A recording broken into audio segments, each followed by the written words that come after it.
नमस्कार, आप देख रहे हैं कैपिटल टीवी उत्तर प्रदेश। मैं हूं कनिका। मायावती जो बहुजन समाज पार्टी के अध्यक्ष और उत्तर प्रदेश की पूर्व मुख्यमंत्री है, ने हाल ही में कांग्रेस के पूर्व अध्यक्ष राहुल गांधी पर पलटवार किया है। राहुल गांधी ने मायावती और उनकी पार्टी बसपा पर निराशा जताई थी क्योंकि वह भाजपा के खिलाफ कांग्रेस के साथ गठबंधन में शामिल नहीं हुई। इसके जवाब में मायावती ने राहुल गांधी और कांग्रेस को निशाना बनाते हुए आरोप लगाया कि कांग्रेस ने दिल्ली विधानसभा चुनाव भाजपा की बी टीम बनकर लड़ा, जिससे भाजपा को सत्ता में आने का अवसर मिला। मायावती ने राहुल गांधी को सलाह दी कि वह दूसरों पर उंगली उठाने से पहले अपनी पार्टी की स्थिति पर ध्यान दे।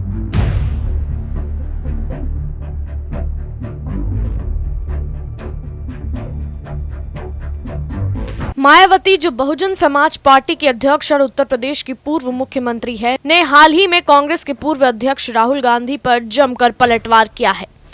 यह सारा विवाद राहुल गांधी द्वारा दिए गए बयान के बाद शुरू हुआ था, जिसमें उन्होंने मायावती और उनकी पार्टी बसपा पर निराशा जताई थी। राहुल गांधी ने कहा था कि उन्हें मायावती का भारतीय जनता पार्टी के खिलाफ गठबंधन इंडिया में शामिल न होने पर बहुत दुख हुआ था। उनका मानना था कि अगर तीनों प्रमुख दल एकजुट होते तो भाजपा कभी जीत नहीं पाती। राहुल गांधी ने यह भी कहा था कि उन्हें मायावती से उम्मीद थी कि वह भाजपा के खिलाफ मिलकर लड़ेंगी, लेकिन ऐसा नहीं हुआ। इसके बाद मायावती ने राहुल गांधी और कांग्रेस पर एक जोरदार हमला किया। उन्होंने कहा कि कांग्रेस ने दिल्ली विधानसभा चुनाव भाजपा की बी टीम बनकर लड़ा, जिसका नतीजा यह हुआ कि भाजपा सत्ता में वापस आई। मायावती ने यह भी कहा कि अगर कांग्रेस ने सही से चुनाव लड़ा होता तो पार्टी के ज्यादातर उम्मीदवार अपनी जमानत तक नहीं खोते। मायावती ने अपने आधिकारिक एक्स अकाउंट पर यह भी कहा कि यह आम चर्चा है कि कांग्रेस ने दिल्ली विधानसभा चुनाव में भाजपा की बी टीम की तरह काम किया। उनका कहना था कि राहुल गांधी को पहले अपनी पार्टी की हालत पर ध्यान देना चाहिए और दूसरों पर उंगली उठाने से पहले अपने गिरेबान में झांकना चाहिए। उन्होंने राहुल गांधी को सलाह दी कि वह अपनी पार्टी के कुकर्मों पर नजर डाले और फिर ही किसी पर आरोप लगाए।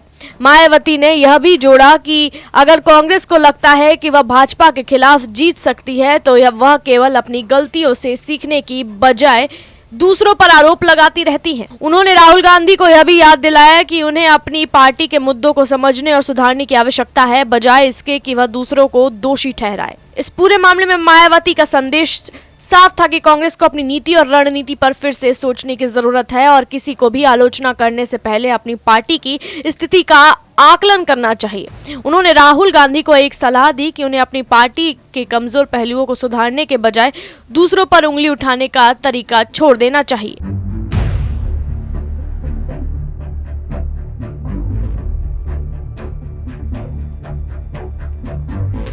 कुल मिलाकर मायावती ने राहुल गांधी और कांग्रेस को तीखी प्रतिक्रिया दी, यह कहते हुए कि कांग्रेस ने भाजपा के खिलाफ सही रणनीति नहीं अपनाई है। उन्होंने राहुल गांधी को यह सलाह दी कि वह पहले अपनी पार्टी की कमजोरियों पर ध्यान दे, बजाय इसके कि दूसरों पर आरोप लगाए। यह राजनीतिक विवाद इस बात की इशारा करता है कि विपक्षी दलों को आपस में मिलकर काम करने की जरूरत है ताकि भाजपा को चुनौती दी जा सके। ऐसी अन्य जानकारियों के लिए देखते रहिए कैपिटल टीवी उत्तर प्रदेश। अगर जानकारी पसंद आई हो तो वीडियो को लाइक और चैनल को सब्सक्राइब करना ना भूलें।